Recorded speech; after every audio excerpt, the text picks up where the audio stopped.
G'day everybody and welcome to the Drive Able podcast, where we discuss all things about driving and safer community transport for people with disabilities and medical conditions. In this episode, we're going to talk about Khoa, who we spoke to in our last episode. He's a double lower limb amputee who got his driving license back without any driving aids. He uses his bionic knee to assist him to control the pedals. The other thing is just an awesome guy and very engaging. So if you haven't done so yet, make sure you go back and listen to the last episode. Thanks, Brad. Yep, this is episode 3, and we're in this episode, as Brad said, we're going to talk a little bit more about the technical side of the way Khoa drives and some of the alternatives are out there if you don't have a bionic knee. We're just going to kind of give it a bit of a breakdown, technical breakdown as to what we saw and what we thought about it, and help the community kind of understand a little bit more. So let's get into it. Brad, are you ready for this? Yeah, mate, let's do it. Let's do it. Driving is something many take for granted, but when someone has altered ability, then driving or getting out and about in your own car can be challenging. Driving with a disability doesn't mean you have to drive an old clapped out car with farm-like machinery, and relying on a wheelchair doesn't mean waiting for hours and then being in the back of a maxi access cab getting car sick. The Drivable podcast is designed to introduce and explore driving aids for people with disabilities, vehicle modifications, the NDIS, research, medical guidelines, driving techniques, and much, much more. The Drivable podcast is to help you be informed and be in control of your own independence so you can experience freedom through driving safely and reliably. I'm Ali, and with me is Brad, and together we have over 30 years of experience in disability and driving. Enough of the intros, let's get into it. Okay, in this episode, we're talking about our last episode and reflecting on Khoa's story. If you have done so already, we really encourage you to go back and have a listen. As a quick recap, I've actually met Khoa a couple of times before this. He's a great guy. He lost his legs in a car accident after a night partying, and he kind of didn't let that stand in his way. He's a kind of a go-getter guy. He's a gym owner, inspirational speaker now. He's just written a book, Legless to Legless, which we spoke about last time. And basically the most impressive thing about him was his story about getting back into driving. Like, he was so passionate about driving and being a bit of a hoon, and he said kind of maybe that's how he got into that position, sort of being in that scene, but he didn't want to get away from it. And the story about just getting into the car and doing it without modifications and a few, bits and pieces to make his driving easier, it's just awesome. So yeah, it'd be great to highly recommend again for you guys to go back and listen and talk about sort of the technical side of things. So I'll pass it over to Brad, and we'll talk about driving with prosthetics. Yeah, so what we're going to do for everybody with these episodes is we're going to interview somebody, and then we're going to break it down in the next episode and talk about the pros and cons and a bit more of the technical side, so you can learn. It's not just going to be an interview process about what somebody's doing and the emotional side of it all, but we're going to get into the nitty-gritties of what does that actually mean for somebody else, so you can learn from this. So these episodes are for OTs, for clients that maybe are in a similar situation to Khoa in this example, but also the modifiers, the technicians that install bits and pieces. This podcast is for everybody that's involved in assisting this person with a disability. So the first thing we're going to talk about is actually driving with a prosthetic and what that actually means. So as an OT, I've worked with many clients with prosthetics, and the first question that we get is, can you drive with a prosthetic? And that's what we're going to really unpack today. And the answer is yes, because we've had Khoa come on and he's shown that you can actually do it. But there's a real belief that you just can't do it because it's not your natural leg. So we're going to really dig into that today. And what are the rules? What are the alternatives if you can't as well? And what are the risks? Because it's not your natural limb. And we're going to talk about what those risks are as well. So one of the big things to start off with is, what does it actually mean to drive with your prosthetic? And there's a couple of things that we really should point out to start off with, is that with a prosthetic, whether it's above knee or below knee, you don't have ankle movement. And I think we need to really discuss what that looks like to start off with. Ankle movement is something that most drivers use. So they press with their ankle joint, pressing the pedals down with the ball of their foot. And most drivers drive with their heel touching the floor of the car. Now, with some four-wheel drives, the pedals are up really high. And sometimes people with smaller feet, some ladies that I've seen and done some ergonomic assessments with, they actually can't reach the pedal and touch their heel on the floor of the car. And that's another story that we'll talk about in another day. But most people tend to rest their heel on the floor of the car and press with the ball of their foot, extending and flexing their ankle joint.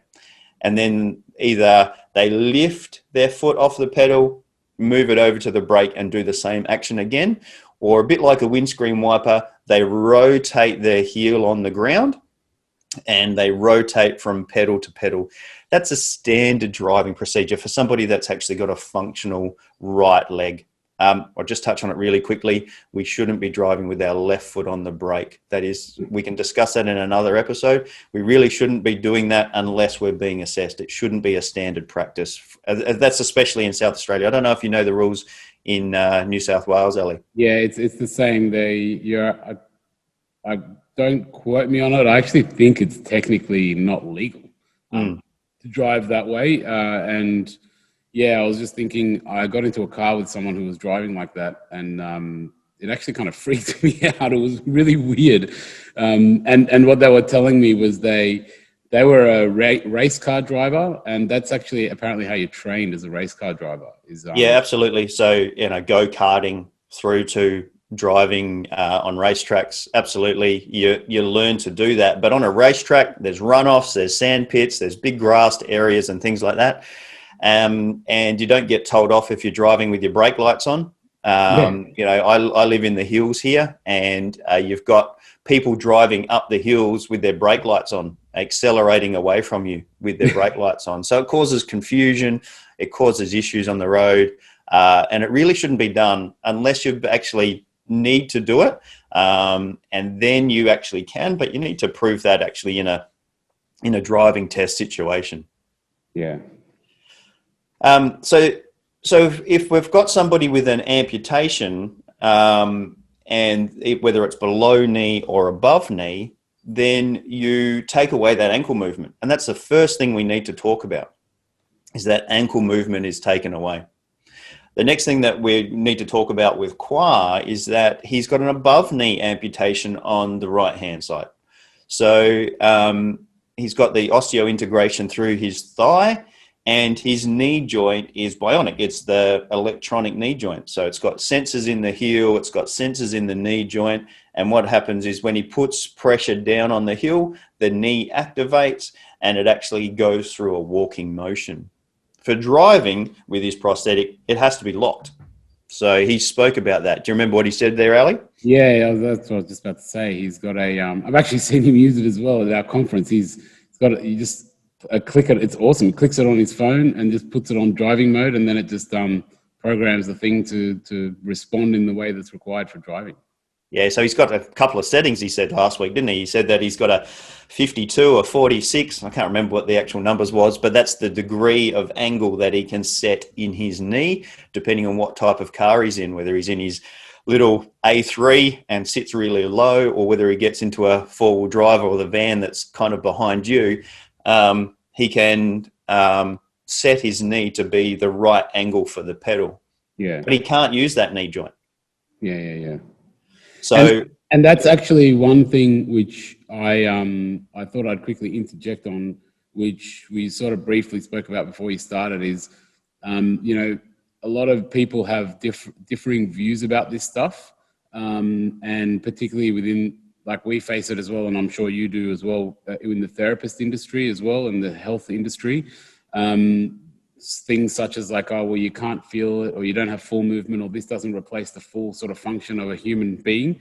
And the reality is that the technology has so rapidly changed and so rapidly improved that, I dare say that maybe some of these bionic knees might actually behave a lot better than standard knees. And because they're arthritic all joints programmed and all that kind of they're stuff. predictable and they're robotic. And so again, people listening to this, I would encourage keeping a very open mind because, these things are the technology. And this is one of the reasons why Brad and I actually get along so well is we keep that open mind and look at this technology and it may not be a traditional knee, but it's programmed to function just the same way, if not better, and much more reliably and consistently every single time. So if we look at it from that angle, you've still got full function and you've still got full movement, just not the traditional way, and I think maybe some people might have maybe an old school view or they've never seen these products in action and it makes them a bit nervous, which is understandable. But I just thought I'd sort of point out. Yeah, and we need to also point out that the technology is always evolving. So we always have to keep that open mind. He uses the Autobot Genium 3, I think it is. Now, I'm not in prosthetics. I don't prescribe these type of things. So I have to try and keep up to date with these bits of technology that come through. And I rely on the prosthetist and the client to tell me the functions of their lower limb if they're coming in with a prosthetic. Some people have a slightly flexible ankle and they can actually put pressure down through their hip and through their knee, and the ankle does flex a little bit for that finer control. But for others, it's a rock solid ankle joint because that gives them more stability as they're walking and rolling over the heel of the prosthetic. Other people like a little bit of flex in there because they've advanced to that ability to use the technology as carbon fiber or whatever it might be to be able to get a little bit of flex in that ankle joint. And that's what Khoa's got as well. He's got electronics in there when he's walking. The issue is with the Autobot Genium, from the times that I've seen it in a car, is that you can't use that technology in the car because when you put pressure down on the heel, it actually wants to straighten and bend the knee, depending on how much pressure's on there. And that's too hard to control. So it all gets locked when he goes into driving mode. So basically he's driving with an absolute stiff leg from the hip joint down. Yeah. So for him, he actually has to use all of his hip action and rotating his spine and then pushing his hip forward by using his bum cheeks on the car seat. And he has to use a lot of abdominal muscles, back muscles, but those glutes in his bum cheeks to actually rotate his hips. And I don't know if you're sitting on your office chair now, try to rotate your right leg forward, or wherever you are listening to this podcast, wherever you're sitting down. Maybe if you're at the gym listening to this on the treadmill, it might be a bit harder, but if you're on the bike, you might be able to try it. Try twisting your hips without using your hands, without using your feet on the ground. It's a bit of work. It's a bit of work, yeah. And that's the type of things that the OTs will go into and why these things need to be assessed. It's not just, we'll use the prosthetic. It's about understanding what compensatory movements do we need to actually do. And there's quite a lot that goes into these assessments, whether it's an OT or whether it's working with your it's the hardest word to say for me, your prosthetics guy or lady, to be able to get those movements right. And sometimes, like Khoa said, he wasn't ready in the early stages. He actually had to get used to being on his leg and have the strength in his hip to be able to move the weight of the leg forward and around. Yeah. It's interesting, but it's like, I mean, we see all these stories all the time, how the body adapts and strengthens in certain areas, and before you know it, they're used to it and moving forward. So it's pretty good. One of the big questions that we get all the time with prosthetics is you can't feel through the bottom of your foot. You can't feel through the bottom of your foot because it's electronic, it's plastic, it's everything else that's in there. So you're not getting the sensation through the bottom of your feet. And Ali, you and I have discussed, well, what happens with people with diabetes? Isn't it the same type of thing for people with peripheral neuropathy? Another word I struggle to say. But, what is it the same type of thing? And we discussed earlier, and you might want to touch on this as well, is that Khoa's disability is very visually obvious. Yeah. You can see that that's not his limb. He doesn't wear pants. He wears shorts all the time and shows off the electronics in his legs. He said that in the last episode. But some people, you can't see that they don't have feeling in their feet. Yeah. Well, that's like what I mentioned before we started was if you're, I guess, able-bodied, and you don't require an assessment or an OT or anything to sign off for the license, then you can walk in there with completely numb feet and no one would have any clue, and so I guess I challenge that feedback that therapists say, or may mention, is that yes, that might be the case, but do you want to assess them for the full control of the vehicle or for, whether they have feeling on their feet? What we want to do is assess to see that, yes, with this thing that they don't have, this function they don't have, are they making up for it in other ways? And because humans are very adaptable and we're very much able to do that. And so if they don't have that, then what else is happening? And do they still demonstrate full control of the vehicle and full ability to operate the vehicle? And if they do, then it's just like any other driver that demonstrates, hey, well, we can use the vehicle and we've still got our license and away we go. I'll give you another example of that. Platform shoes, the big high sneakers that have been worn in, I don't know, I came out of the 90s and then into the 2000s, and there was an era of going back to the platform shoes from the 70s there for a little while.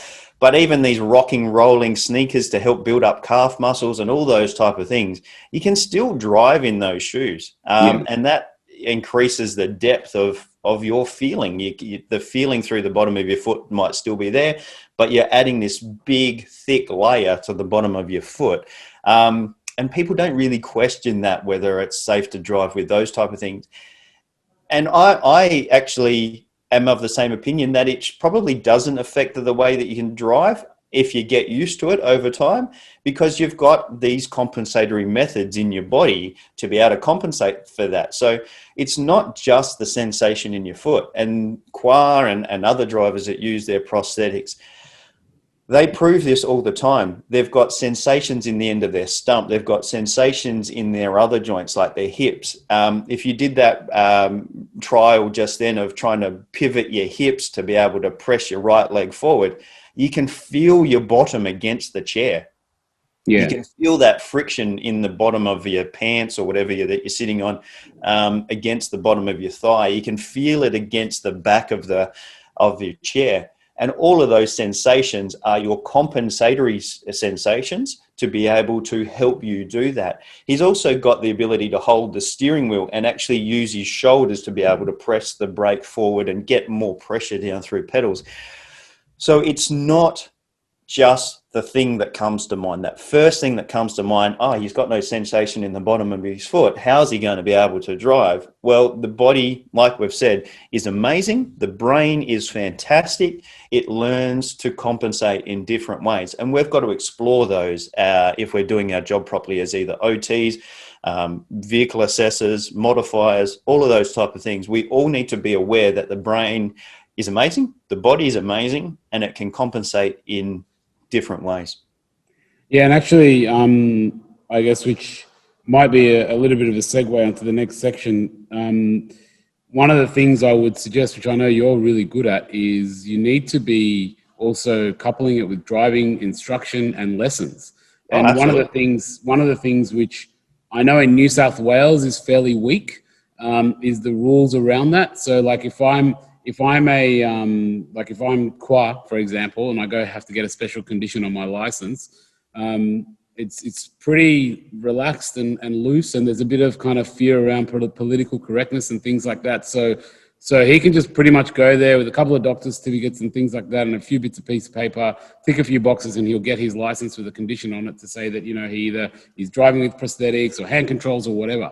But the downside to that and the big gap there is that, okay, he's got his license, but he doesn't actually really have the practice to be able to operate those bits and pieces. And as you said, like you're compensating, but it does take, I don't know how many lessons, but it's going to take at least 3 to 5 or if not more to actually start that compensatory action kicking it in. You know what I mean? And so yeah, that's what's really, really important as well. And it's not just rocking up, doing an assessment and looking at them and ticking a box and going, okay, well, hi, this doesn't work, and you don't have the feelings. It's a kind of a progression, and a desire to push your body in that direction and compensate wherever you need to. Yeah, Khoa spoke about the that he had a really open-minded OT. It wasn't us, by the way. He's in New South Wales, but he had a really open-minded OT that actually allowed him the opportunity to explore. He was heading down the road of hand controls, which is the first default type of scenario. Is you've lost your lower limbs. We need hand controls. A default type of reaction. Legs don't work, let's use your arms. But he had an open OT that was looking to explore what it's going to be like to drive with his prosthetic, and gave him the opportunity to explore that and what that would look like. And then he went through a training program to build confidence. It's not always training. It's more allowing habits to form, allowing new movements to form in the brain, so they are habits. So they're automatic. Because previously it would have been an automatic ankle movement for him and a bit of knee movement and a rotation of the hip. Now it's a rotation, press, push forward all through the hip and the lower back, and that has to be automatic. And a lot of the time when we do lessons with somebody, we want them to be engaged in conversation. We want them to be able to drive through the city where they are engaged in other things, taking their mind off of things, and they're driving naturally in a natural, calm, collect type of way, and they're not 100% concentrating on their leg. If they're still concentrating on their leg, then they're not maybe ready to go it alone at this stage. Yeah. The other thing I wanted to mention, actually, just to interject about this OT, he was lucky that he had the therapist that was actually open-minded. But the thing which I wanted to point out, I guess, as an encouragement for the clients and the end users out there, if you recall from his story, he's the one that kind of brought the idea. Yeah. He went and did the research. He kind of went out there and found this idea and this groundbreaking kind of new stuff that's happening. And he was lucky that his therapist was open to it and didn't kind of write it off. And this is, I guess, one of the stories that we're seeing more and more in the industry is, I guess what can happen is the client might rock up to a therapist, particularly with this NDIS sort of scenario and infrastructure or ecosystem, because NDIS tells them, look, you have to go to a therapist or you have to go to a health professional to get an assessment, right? So they'll go there first, and it's like they're going there for the shopping of the product rather than for the assessment of their body. And you've got to kind of understand that person is there to assess your body, not actually, they can help you shop the product, but it's actually you need to be out there looking for that product that you think suits you. And then you take that to the therapist and say, hey, do you reckon this will work? And then you have it backwards and forwards. And it's important for that, so people understand that they can go out there and they should be out there pushing to see what they think will work for their desires.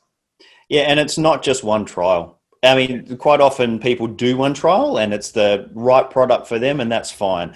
But quite often they get pigeonholed into what's available in the driving instructor's car. So Khoa would have tested out one style of hand control, and that's where he may have ended up with that hand control that he trialed in that car if the OT wasn't ready to explore different options for him. So kudos to the OT that did it. We're not sure who that is, but did an amazing job. The other thing that we need to look at with all of this is what are the actual rules and regulations. And in Australia, we've got the Austroads medical guidelines that we have to adhere to. They're just going through a review process now. So there'll be a new version of that coming out soon. We don't know when the date of that is, but it will be soon. And this is publicly available. So clients listening to this, or even modifiers, OT should definitely be aware of it, but doctors as well. Austroads.com.au, and then assessing medical fitness to guidelines. You can go and look at it. And you, as you know, the consumer is being educated all the time thanks to the internet, but they need to be educated with the right stuff. And one of the best things, if you're going to be able to drive, is going to have a look at this medical guidelines. For this one, for Khoa, he would have had to go look at the musculoskeletal area, because that's the bit that's happened to him. His muscles and skeleton have been affected, and he would have to go and look at the musculoskeletal disorders area, even though it's not a disorder, it's an amputation, it's an acute event. He would need to go and look at that one. And I've got it open here next to me. The actual rules and regulations say that a person is not fit to hold an unconditional license if the driver's ability to perform a required activity is inadequate. So Khoa is actually not fit to hold an unconditional license. For him, the condition on his license is that he has to wear his prosthetic. Yeah. And to get a conditional license, it says that it must be subject to periodic review, the nature of the driving task, information provided by the treating doctor on the benefit, treatments, prosthetics, and other devices.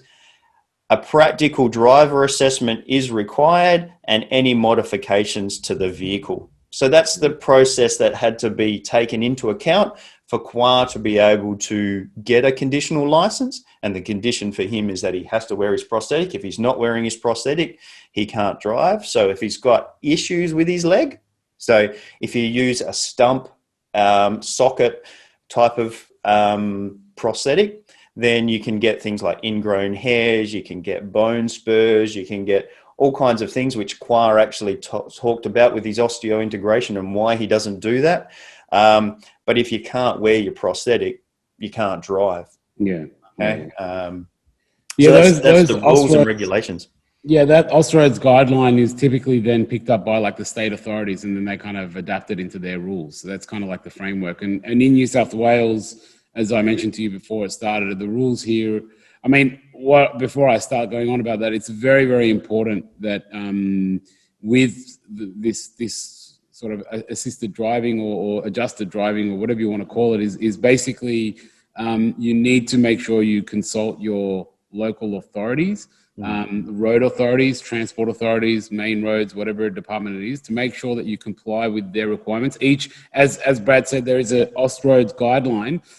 That's the way that the government works here, is that's not actually regulation. The states have to then adopt that into their regulation. And typically what they do is they kind of add their own flavor to it, and they kind of tweak a little bit. I mean, if you follow that guideline, you are going to 90% be right, but you sometimes might find a little thing here or there might be slightly different. Like, for example, Brad was saying something about in South Australia, you have to have an assessment. Practical driving assessment at the end. Yep, with the actual over Department in New of South Transport. Wales, you don't. You just have to have a certificate to say that this person needs this, and you just take it to your local authority, and they will make the decision on the spot whether or not they will refer you to a test. However, because of, as I said, sort of the way the world is and political correctness and people having a bit of fear around that, the number of people that get recommended to go to do an assessment here in New South Wales is almost zero, because people don't want to kind of tell someone, hey, I think you need to do an assessment. So yeah, like you can see that the system is just a bit different. And so you just need to understand that you need to make sure you comply with those local regulations as well. Just while we're talking about prosthetics and driving, we get this question all the time. I've had my left leg amputated. Can I still drive an automatic? Do I need to have any rules and regulations set on my license to be able to drive an automatic with my right leg, which is normal, not affected? So in South Australia, you would be restricted to driving an automatic unless you've had a practical test to show that you can use that prosthetic appropriately on the clutch. Now, what level of assessment, that's up to interpretation. And that's where the grey area comes into it, and the difference between New South Wales and, like, is it a doctor's assessment, or is it a Department of Transport assessment, or is it an OT assessment? These things are up for interpretation. It says there, practical driving assessment if required in the medical guidelines. If required is the grey bit. and makes it really hard for people to interpret. In South Australia, they've become fairly firm on it. If you actually are using any adaptive device, whether it's on the person or on the car, that impacts on steering or pedal control specifically, then you need to have a Department of Transport test. So that's how it is in South Australia. And I can't make comment on other states. Yeah. Look, it's just important that you consult your local states. They've all got different kind of little quirks, based on whatever what's going on. So yeah. But I think actually we're sort of close to the end there. It kind of looks like we've covered most of the stuff.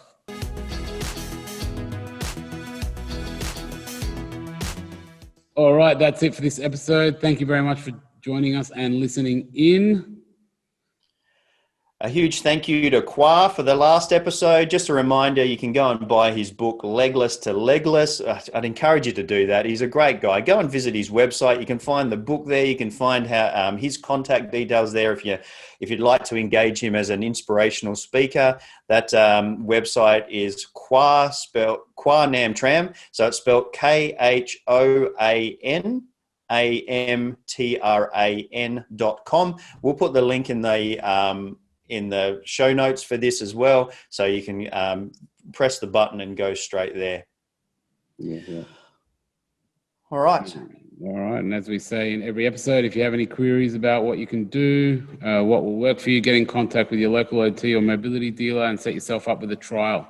That's the biggest message that we want to really push across is trials really do put you in that driver's seat. So get out there and start trialing products, multiple trials. Don't be afraid to do it. Don't be afraid to ask, and keep trialing until you get the right product. Yeah, we learnt that in this episode, didn't we, about Khoa, about pushing and trialing hand controls and then trialing his legs. So yeah, get out there and try stuff, people. All right, see you next time. All right, thanks, Ellie. See ya. Thanks for listening to the Drivable Podcast with Brad Williams and Ali Akbarian. Make sure you check out the Facebook page and socials. If you like what you have heard, make sure you like, rate, and subscribe. It makes a massive difference. If you or anyone you know would like to share your story about driving with a disability, make sure you reach out to us through the socials. Just search for us. For more information and the resources mentioned in this episode, then go to the Drivable Podcast on Facebook and tune into the next episode. See you next time.